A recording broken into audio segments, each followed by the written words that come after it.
Hello सांग मैंने केमिति अछंती आशा करछि समस्ते बहुत भलरे थिबे। आपण समस्त को मो तरफ जय गुरु ठाकुर डाकुचे आपण भलरे रुहतु सुस्थरे रुहतु आपणकर पूरा दिनटी मंगलमय हो आउ भलरे भलरे कटि जाओ। तो मु भी भलरे अच्छी सबुदिन भाया हो गोटे सुंदर ब्लॉग आरंभ आ सुंदर ब्लॉग को मु पुष्प आपण समस्त को स्वागत करछि। तो आज से रंग ब्लॉग टी स्टार्ट कर दीजिए सकाळ बेलाठू पूरा सकाळ माने सकाळ खरका पुरका जेरकम मु सबुदिन जेरकम सकाळ खरका पुरका सरे देकी द्वार पानी पके देतिनी पानी पके देके तापर सीधा पळी आस्तिनी चा करिया पे चा करके पी दे सारा पर मुंड को बुद्धि देखा हे किए कामटा करवा किए कामटा करवानी तापर आज करना टिके शीघ्र काम सरेबार अच्छे। तो टार्गेट अच्छे 9टा भितर जेरकम सब काम दाम सर मोर आउे करना 10टा सुधा जेरकम पूरा खिया पिया सका खिया पिया रोषेबास काम दाम जेरकम 10टा सुधा कम्प्लीट करने को पड़ो। तो कहीं आगू तो जापर गैलन तो काली आसला गला भिडियो कही काल तो मो भिडियो छाड़ना तो आग दिन भिडियो मुझे गैलन जे आसिक हठात करके पहुँची। तो से कि आम करना 10टा सुधा आमर कम सर कम सरला आम समस्ते करना जीवा। तो से कि सका उठिकी बेला बेली कम नागी करना काम दाम सब सर देकी चा बनईदेनी चा बन देकी करना चा पीदे चा पी देकी जाकि कम नागिबा कम बुलिकी तो गुआल घर को तो प्रथम जीवा गाई धुआ कामटा सरदेमी सरदे सारिकी तापर बाड़ी टिके कौन परियापत्र होइथिबो कि केइठी घासटे होइथिबो कि कौन होइथिबो ताकू टिके देखाशुणा करिवि करिकी तो मुझे एकला नुहे बाबा भी सांगरे जी बाबा तांकर पूरा रेडी हेलेनी बाबांकर सकाळे काम है फूल तोड़वा आउे से टिके चलियापाई कि जाती आने जुग करते जुग कर सारापर ब्रश फ्रश करके से करना टे चा पी दिंती चा पी दे सारापर तापर आम दी जन सांग होइकी जाओ गुहाल को गुहाल कम सरे देकी बाड़ी टिके काम करूँ कम को सरे देकी तापर आम पलि आसू करना घर पाखे आ जहाँ सब कम थाए तो करने। तो मो गाई दुआ कम सब सरईकी बाड़ी टिके जहाँ कम थिला खुड़ू मुड़ू जहाँ कम थिला आज आ बाड़ी बेसी किसी कम करने खाली परियापत्र जहाँ अल्प स्वल्प होता आउ से झुड़ंग भेंडी कुंदुरी जहाँ होता ताकू सब तोला तोली करके धिने आसतीनि धिने आसिकी तापर करना सीधा पलि आसनी चुली पाखक चुली पाखटा खड़का पुड़का करके परिष्कार करदेमी। किसी दिन है वर्षा नहीं से वर्षा है वर्षा ना आज जे मु भॉइस दूची आज हल्का टिके टिके वर्षा हो जोर वर्षा होना हल्का टिके टिके वर्षा हो मझे करना वर्षा पूरा छाड़ी जाता से जहाँ वर्षा होता आपर वर्षा ना। तो ये चुली पाखटा खड़का पुड़का करके चुली पाखे छुंच मारदेमी बासन भी पड़ी बासन धोईनी बासन धोईमी एरकम कम जो सका बासी कम जहाँ सब अच्छे से सब कम मुझे सरेमी सरईकी गाधुआ पधुआ करमी आउ बाबा तो कम सरीगला बाबा बाड़ी गुहाल कम सरईकी बाड़ी आस सारापर बाबा आउ किसी कम न थाए आ बाबा करना मुझे कम सारी करी बाबा कही तुम टे करना ठाकुर पूजा कर दियो मुझे सब कम दाम सरी सारा बेलू ठाकुर पूजा कमटा सरी तो मुझे जाकि करना सांगे सांगे रोषे कर सका रोषे रुटी तरकारी जो करदेमी करदे सारापर आम करना खाई पी दबा तो खियापिया करदे।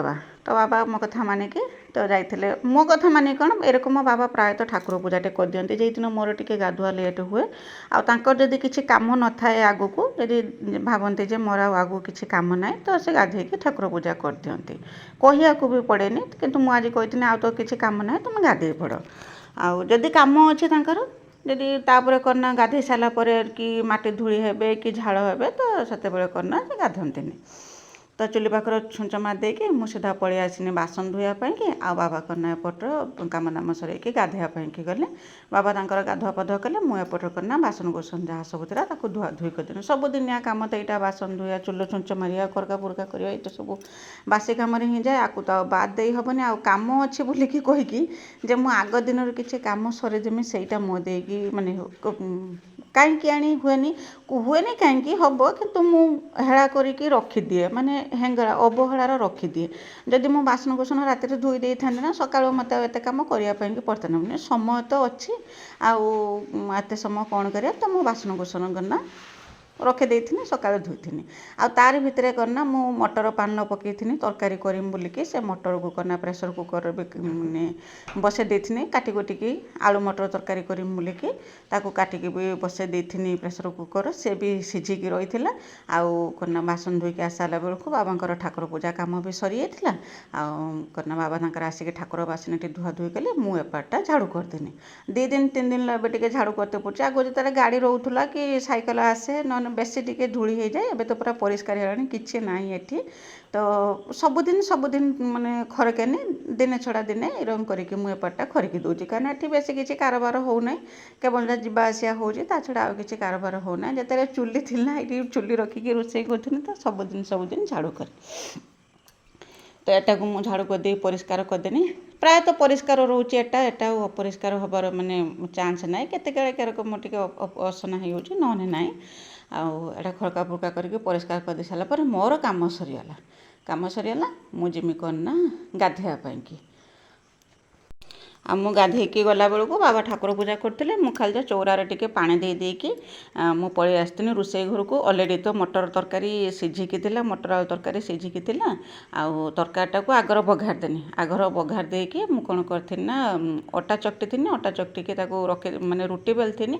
ଆଉ ବାବା ଯେତେବେଳେ ଆସିକି ପହଞ୍ଚିଥିଲେ ସେ ସମୟରେ ନା ବାବାଙ୍କୁ କହିଥିଲି ତୁମେ ରୁଟି ସେକି ଦିଅ, ମୁଁ ଏପଟରେ ତୁମକୁ ବେଲିକି ଦେଉଛି, ଆଉ ତୁମେ ଖିଆପିଆ କରିବ। ଆଉ ମୁଁ ସେଇ ସମୟରେ ନା ମୁଁ ବି ଯାଇକି ରେଡ଼ି ହେଇଯିମି। ତ ସମସ୍ତେ ରେଡ଼ି ହେଉଥିଲେ ସେଇ ସମୟରେ। ମିକିଲି ତ ଖାଇଦେଇକି ସ୍କୁଲ ପଳେଇଲା। ତ ଗେଲନ, ଆମ ଝିଅ, ମୁଁ, ବାବା, ଆମେ 4 ଜଣ ଯାଇଥିଲେ। ଆଉ ନା ଗେଲନର ଆଜି ଥିଲା କଲେଜରେ ଆଡ଼ମିସନ୍ ଥିଲା, ତ ସେଇଥିପାଇଁକି ଆମେ ସମସ୍ତେ ଯାଇଥିଲେ। ତ ମୋର ଯିବାର କିଛି ଆବଶ୍ୟକ ନଥିଲା। ସମସ୍ତେ ଯେତେବେଳେ ଯାଉଥିଲେ ତ ମୋତେ କହିଲେ ଚାଲ ଟିକେ ବୁଲି ଆସିବ, କାହିଁକିନା ଆମେ ଅଟୋରେ ଯାଉଥିଲେ ନା, ସେଇଥିପାଇଁକି କହିଲେ ଅଟୋ ତ ଫାଙ୍କାରେ ଯାଉଛି, ତ ଚାଲ ଟିକେ ବୁଲି ଆସିବ, ଦେଖି ଆସିବ ତା କଲେଜଟା କେଇ ରକମ। ସେଇଥିପାଇଁକି ମୁଁ ଚାଲିଥିଲି, ନହେଲେ ମୋର ଯିବାର କିଛି ବି ଆବଶ୍ୟକ ନଥିଲା। ସେ ଯାଇକି ତାଙ୍କ କାମ ସେ ସରେଇ ଦେଇକି ଚାଲି ଆସିଥାନ୍ତା। ଆଉ ତାପରେ ଗୋଟେ ଜାଗାକୁ ଯେତେବେଳେ ସମସ୍ତେ ପରିବାରର ସମସ୍ତେ ଯାଉଥିବେ, ତା ଖୁସିଟା ଟିକେ ଅଲଗା ପ୍ରକାର ଆସେ। କିଛି କାମ ଥାଉ କି ନଥାଉ, ତ ମୁଁ ତ ମାନେ ଗଲା କାଲିଠୁ ମନା କରୁଥିଲି ନା ମୁଁ ଯିବିନି, କିନ୍ତୁ ଆମ ଝିଅ ଆଉ ବାବା 2 ଜଣ ବାଧ୍ୟ କରିଥିଲେ କି ଚାଲ, ତମେ ତ କୁଆଡ଼େ ଯାଉନ, ଘରେ ରହୁଛ, ତ ଚାଲ ବୁଲି ଆସିବ, ଦେଖି ଆସିବ କେରକମ କଲେଜଟା ହେଇଛି, କେରକମ ଜାଗାରେ ହେଇଛି ସେ କଲେଜଟା, ତ ଦେଖି ଆସିବ। ତ ସେଇଥିପାଇଁକି ମୁଁ ଯାଇଥିଲି। ଆଉ ଟିକେ ବାହାରେ ବୁଲି ଆସିନେ ମାନେ ପୁରା ରିଲାକ୍ସ ଲାଗେ, ଫ୍ରେଶ୍ ଲାଗେ। ଆଉ ସେଥିପାଇଁକି ତ ବାଧ୍ୟ କରିବା ଯୋଗୁରୁ ମୁଁ ଯାଇଥିଲି, ନହେଲେ ମୋର ଯିବାର କିଛି ମାନେ ଅଭିପ୍ରାୟ ନଥିଲା। ତ ତାପରେ ମୁଁ କରିନା ମୁଁ ଆସିକି ପୁରା ଚଟାପଟ ମାନେ ତରକାରୀଟା ବଘାରି ଦେଇଥିଲି। ସିଝିକି ତ ଥିଲା, ମୁଁ ଆଉ ମସଲା ବାଟିବା ପାଇଁକି ସମୟ ପାଇଥିଲିନି। ଖାଲି ଅଦା ରସୁଣ ଛେଚିକି ତରକାରୀଟା ବଘାରି ଦେଇଥିଲି। ବଘାରି ଦେଇକି ତାପରେ ଅଟା ଚକଟିଥିଲି। ବାବା ରୁଟି କଲେ, ରୁଟି କରିକି ସେଇଠି ରୁଟି କରିଥାନ୍ତି, ସମସ୍ତଙ୍କୁ ଦେଉଥାନ୍ତି ଖାଇବା ପାଇଁକି। ସମସ୍ତେ ମାନେ ଖାଇଦେଲେ। ତାପରେ ରୁଟି କରିସାରିକି ବାବା ବି ଆସିକି ସେଇଠି ଖାଇ ଦେଇଥିଲେ। ଆଉ ଖାଇ ଦେଇସାରି ମୁଁ ସେଇ ସମୟରେ ବାହାରି ଯାଇଥିଲି କ'ଣ ନା ରେଡ଼ି ହେବା ପାଇଁକି। ମୁଁ ସେପଟରେ ରେଡ଼ି ହେଉଥିଲି। ଆଉ ମୁଁ ରେଡ଼ି ହେଇକି ଆସିଲା ବେଳକୁ ଗାଡ଼ି ଆସିକି ପହଞ୍ଚିଥିଲା। ସମସ୍ତେ ପଳେଇ ଯାଇଥିଲେ ଗାଡ଼ି ପାଖକୁ। ମୁଁ ମୁଁ ଖାଇ ଦେଇକି ଯାଇଥିଲି କ'ଣ ନା ଗାଡ଼ି ପାଖକୁ ଯାଇଥିଲି। ବା ସେଇ ରକମ। ଆଉ ସକାଳ ପୂର୍ତ୍ତ ମୋତେ ଲାଗୁଥିଲା ହଁ ସମୟ ବେଶୀ ନୁହେଁ, 10ଟା ସମୟ, ଶୀଘ୍ର ହଉ କାମଟା ସରିଯିବ, ମୋର ସବୁ କାମ ସରିଯିବ, ତରବର ହେଇତେ ପଡ଼ିବନି। କିନ୍ତୁ ସେଟା ମୋ ଭାବନାଟା ଭୁଲ ବାହାରିଲା। କିନ୍ତୁ ବହୁତ ତରବର ହେବାକୁ ପଡ଼ିଥିଲା ମୋତେ, କାହିଁକିନା ଆମେ ଯଦି ଏପଟେ ଯଦି ଲେଟ୍ ଯଦି କରିଦେଉଛେ, ସେଠି ବି ଲେଟ୍ ହେଇଯିବ, ଆସିବା ବି ଲେଟ୍ ହେଇଯିବ, କଲେଜରେ ବି ଲେଟ୍ ହେଇଯିବ। ତ ସେଇଥିପାଇଁକି ବାବା ବିରକ୍ତ ହେଉଥିଲେ, ଶୀଘ୍ର କାମ ସାର। ତାଙ୍କର କ'ଣ, ସେ ତ ପୁରୁଷ ଲୋକ, ଗାଧେଇଲେ ପାଧେଇଲେ, ପ୍ୟାଣ୍ଟ ପିନ୍ଧିଲେ, ସାର୍ଟ ପିନ୍ଧିଲେ, ରେଡ଼ି ହେଲେ, ବାସ୍ ରେଡ଼ି ହେଲେ। କିନ୍ତୁ ସ୍ତ୍ରୀ ଲୋକମାନଙ୍କୁ ସବୁ ରକମ ଗୁଛେଇକି ରେଡ଼ି କରିକି ରଖିବାକୁ ପଡ଼େ। ତାପରେ ସମସ୍ତଙ୍କୁ ଖାଇବା ପିଇବାକୁ ଦେଇ ସମସ୍ତେ ତ ଖାଇ ଦେଇକି ଉଠିକି ପଳେଇଲେ। ବାସନକୁସନ ଗୁଛେଇବା, ମୁଁ କିନ୍ତୁ ବାସନ ଧୋଇଥିନି, ବାସନ ରଖିଦେଇଥିଲି। ବାସନକୁସନ ଗୁଛେଇକି ତାକୁ ରଖିବା, ଯେ ଜିନିଷଟା ଯେଇଠି ଯେରକ ବ୍ୟବସ୍ଥିତ କରିକି ରଖିକି ତାପରେ କେଇଠି ଲାଇଟ୍ ଜଳୁଛି, କେଇଠି କବାଟ ଦିଆଯିବ, କେଇଠି କ'ଣ କରିବ, ତାକୁ ବି ସବୁ ମାନେ ଲକ୍ଷ୍ୟ ଦେଇକି ନିଘା କରିକି ଯାଇକି ଘରୁ ବାହାରିକି ଯାଇତେ ହେବ। ତ ସେଇ ରକମ ବି ଯାଇ ହେବ ନାହିଁ ଘର ଛାଡ଼ିକି, ଯେ କାହା ଭରସାରେ କେହି ଅଛନ୍ତି ଯେ ଆମେ ପକେଇ ଦେଇକି ପଳେଇଲା ପରେ ଆମ ପଛରେ ସେମାନେ ଆସିକି କରିଦେବେ, ମାନେ କେହି କରିଦେବେ ବୋଲିକି ନା, ସେରଙ୍କ ତ କେହି ନାହାନ୍ତି। ତ ବାହାରିକି ଯିବାକୁ ହେବ ମାନେ ସବୁ କିଛି କାମଦାମ ସରେଇ ଦେଇକି ଯିବାକୁ ପଡ଼ିବ। କେଇଠି କ'ଣ ଅଛି ନ ଅଛି ଦେଖିକି, କେଇଟା ଫ୍ରିଜ୍ରେ ରହିବା କଥା ସେଟା ଫ୍ରିଜ୍ରେ ରଖାଯିବ, କେଇଟା ବାହାରେ ରହିବା କଥା ରଖାଯିବ, ବାସନ କେଇଠି ରହିବ, କି ଲାଇଟ୍ ଲିଭାଯିବ, କେତେ କାମ। ମାନେ ଖାଲି ମୁଁ ନୁହେଁ, ସମସ୍ତେ ଜାଣିଛନ୍ତି ଯେ ଘରୁ ବାହାରିବ ମାନେ କେତେ କାମ ସରେଇକି ଘରୁ ବାହାରିବାକୁ ପଡ଼ିଥାଏ।